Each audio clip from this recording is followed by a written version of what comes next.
নমস্কার শ্রোতা বন্ধুরা, আপনাদের সকলকে আবার স্বাগত জানাই আমাদের যুগলবন্দি ইউটিউব চ্যানেলে। যুগলবন্দির আজকের নিবেদন মানিক বন্দ্যোপাধ্যায়ের লেখা এক মনস্তাত্ত্বিক গল্প ছায়া। গল্পটি এবং আমাদের প্রচেষ্টা ভালো লেগে থাকলে অবশ্যই লাইক ও শেয়ার করবেন এবং আরও নতুন নতুন ভিন্ন ধারার গল্প শোনার জন্য সাবস্ক্রাইব করতে ভুলবেন না আমাদের অফিসিয়াল ইউটিউব চ্যানেল যুগলবন্দি। গল্প পাঠে এবং ভিডিও এডিটিং ও উপস্থাপনায় আমি পার্থ। শুরু হচ্ছে মানিক বন্দ্যোপাধ্যায়ের লেখা ছোট গল্প ছায়া। আমার প্রথমা স্ত্রীর মৃত্যুর পর কিছুদিন আমি পাগলের মতো হয়ে গিয়েছিলাম। সময় মতো স্নাহার করতাম না, ঘরের কোণ ছেড়ে বাইরে আসতাম না। দিনরাত পরলোক তত্ত্বের বই পড়তাম আর চুপচাপ বসে আকাশ পাতাল ভাবতাম। স্ত্রীকে আমি এত ভালোবাসতাম যে শ্মশানে নিজে মুখাগ্নি করে তাকে পুড়িয়ে এসেও আমি বিশ্বাস করতে পারতাম না সে সত্য সত্যই বাষ্প আর ভস্মে পরিণত হয়ে গেছে। জগতের কোথাও সে আর নেই। আমার মনে হতো সে ফিরে আসবে, আবার আমি তার দেখা পাব। বাড়িতে বেশি লোক থাকলে আসতে সে পাছে কুণ্ঠা বোধ করে, এই জন্য আত্মীয় স্বজন সকলকে আমি দেশে পাঠিয়ে দিয়েছিলাম। পার্থিব কোনো সুখ সুবিধার দিকে আমার নজর ছিল না। একটা ঝি আর একটা ঠাকুর রেখে দিয়েছিলাম। তারা যা ব্যবস্থা করত আমি তাই মেনে নিতাম। কোনো বিষয়ে তারা হুকুম নিতে এলেই বরং আমি এমন বিরক্ত ও ক্রুদ্ধ হয়ে উঠতাম যে তারা সবাই আমাকে পরিহার করে চলত। একটা ঘরে আমার স্ত্রীর 5খানা ছোট বড় ফটো, তার জামা কাপড়, চুল বাঁধার সরঞ্জাম, পায়ের জড়ি বসানো চটি, হিসেব লেখার খাতা, এমনই সব হাজার রকম স্মৃতিচিহ্ন জড়ো করে দিনের বেলাটা আমি সেই ঘরে কাটিয়ে দিতাম। সন্ধ্যার সময় যেতাম আমার স্ত্রী যে ঘরে মারা গিয়েছিলেন সেই ঘরে, যে খাটে তিনি শেষ নিঃশ্বাস ফেলেছিলেন। নিজের হাতে আমি তাতে বিছানা পেতে নিতাম, পাশাপাশি বালিশ দিতাম 2টি। শুয়ে বসে বই পড়ে আর থেকে থেকে প্রত্যাশার দৃষ্টিতে চারিদিকে তাকিয়ে রাতগুলি আমি এরকম জেগেই কাটিয়ে দিতাম।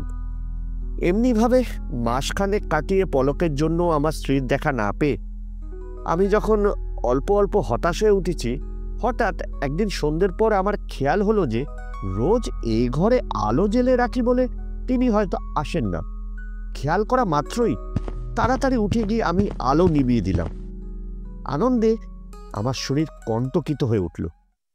আলো নেবানো মাত্র আমি দেখতে পেলাম ছায়ার রূপ নিয়ে আমার স্ত্রী দেয়াল ঘেঁষে মেঝেতে বসে আছেন।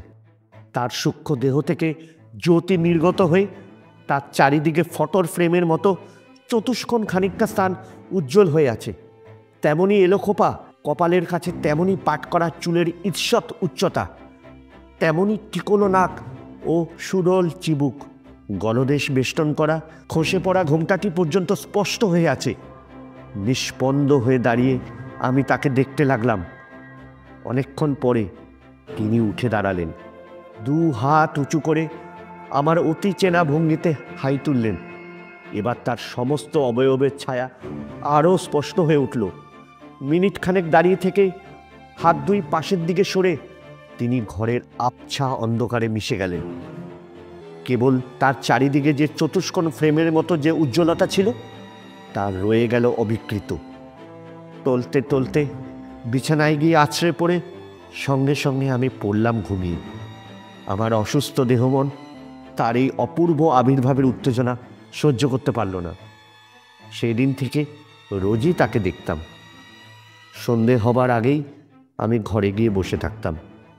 যখন অন্ধকার গাঢ় হয়ে আসতো, হঠাৎ ঠিক সেই সময় দেওয়ালের গায়ে সেইখানে উজ্জ্বল চতুষ্কোণ পটভূমিকাটির আবির্ভাব হতো। কোনোদিন তিনি এসে প্রথম দিনের মতো দেয়াল ঘেঁষে বসতেন, কোনোদিন চঞ্চলভাবে আনাগোনা করতেন, কোনোদিন পিছন ফিরে দাঁড়িয়ে আলগা খোপা বেঁধে মুখ ফিরিয়ে তাকিয়ে তার বেঁচে থাকার সময়কার আমার সবচেয়ে প্রিয় লীলাভঙ্গিটির অভিনয় করতেন। কোনোদিন হাত নেড়ে মুখ নেড়ে আমার সঙ্গে কথা বলার অভিনয়ও করতেন, কিন্তু শব্দ হতো না। শব্দ তিনি কোথায় পাবেন? আমিও তার সঙ্গে কথা বলার অথবা কাছে গিয়ে তাকে স্পর্শ করবার চেষ্টা করতাম না। ছায়ার সঙ্গে যে কথা বলা যায় না, ছায়াকে যে ছোঁয়া যায় না, এইটুকু জ্ঞান আমার ছিল। আমি শুধু তাকে দেখতাম, তাতে আমার বিরহ বেদনা লঘু হয়ে যেত। কেবল তিনি যখন ঝাপসা বিকৃত মূর্তিতে দেখা দিতেন, আমার বড় কষ্ট হতো। আমি বুঝতে পারতাম শুধু রূপ পরিগ্রহ করার চেষ্টা করেও তিনি পারছেন না। কে জানে তার কত যাতনা হচ্ছে। একদিন আমাদের এক অদ্ভুত মিলন হয়েছিল। সূক্ষ্মতা ও স্থূলতার যে দুর্লভ বাধা অতিক্রম করা তার পক্ষে সম্ভব ছিল না, প্রবল ইচ্ছাশক্তির বলে আমি তা অতিক্রম করে গিয়েছিলাম।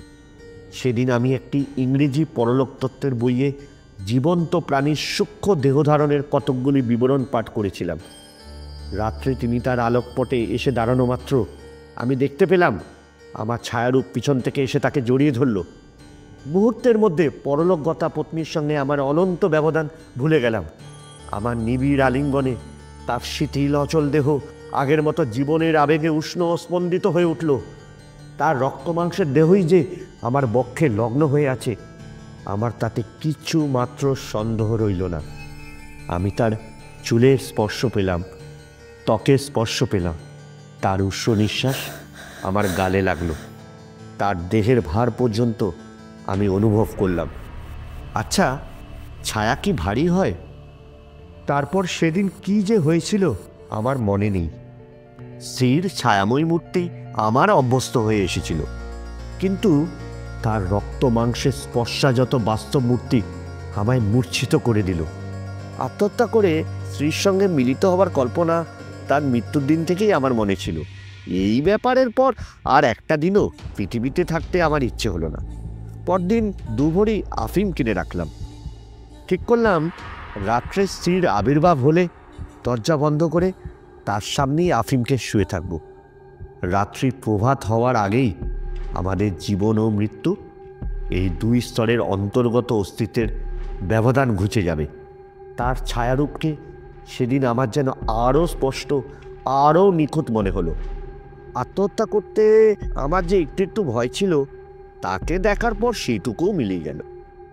উঠে গিয়ে আমি দরজা বন্ধ করলাম। সঙ্গে সঙ্গে শুধু স্ত্রীর ছায়া নয়, তার আলোর আবেষ্টনী পর্যন্ত অন্তর্হিত হয়ে গেল। তার সঙ্গে তার এই উজ্জ্বল পটভূমিকে আমি কখনো অদৃশ্য হতে দেখিনি। কিছুই বুঝতে পারলাম না। আবার দরজা খুললাম। দেয়ালের গায়ে আলো এবং আমার স্ত্রীর ছায়া দুই আবার রূপ নিল। তখন তাকিয়ে দেখে টের পেলাম আমার ঘরের দরজার বাইরে বাড়ির ঝি বসে আছে, ঠিক যেন কার প্রতীক্ষায়। নিচে নামা সিঁড়ির বাঁকের কাছে দেয়ালের গায়ে যে আলোটা জ্বলছে, তার আলো দরজা দিয়ে সোজা আমার ঘরে ঢুকেছে। শুনতে পাই তারপর বছরখানেক আমি পাগল হয়ে গিয়েছিলাম। বর্তমানে আমার কিছুমাত্র পাগলামি নেই এবং আমি আবার বিয়ে করেছি। অথচ আশ্চর্য এই, এখনো আমি পরলোকে বিশ্বাস করি। এতক্ষণ আপনারা শুনছিলেন মানিক বন্দ্যোপাধ্যায়ের লেখা এক ছোট মনস্তাত্ত্বিক গল্প ছায়া, অনলি অন যুগলবন্দি ইউটিউব চ্যানেলে। গল্পটি এবং আমাদের প্রচেষ্টা ভালো লেগে থাকলে অবশ্যই লাইক এবং শেয়ার করবেন আপনাদের প্রিয়জনদের সাথে। আপনাদের মতামত খুবই মূল্যবান আমাদের কাছে। আমাদের প্রচেষ্টা এবং উপস্থাপনা কেমন লেগেছে তা অবশ্যই কমেন্ট বক্সে লিখে জানাবেন। এতে আমরা আরও উৎসাহিত এবং অনুপ্রেরণা যোগাবে আপনাদের কাছে আরও ভিন্ন ধারার গল্প শোনাবার জন্য। আরও নতুন নতুন বিভিন্ন লেখকের লেখা গল্প শোনার জন্য সাবস্ক্রাইব করতে ভুলবেন না আমাদের অফিসিয়াল ইউটিউব চ্যানেল যুগলবন্দি। আমরা অঙ্গীকারবদ্ধ আপনাদের সকলকে নিয়মিত অনুসারে বিভিন্ন লেখকের রচিত এমন গল্প শোনাতে যা শ্রোতাদের মন ছুঁয়ে যাবে। দেখা হচ্ছে খুব শীঘ্রই শব্দের সুরে গল্পের জগতে। ভালো থাকবেন সবাই।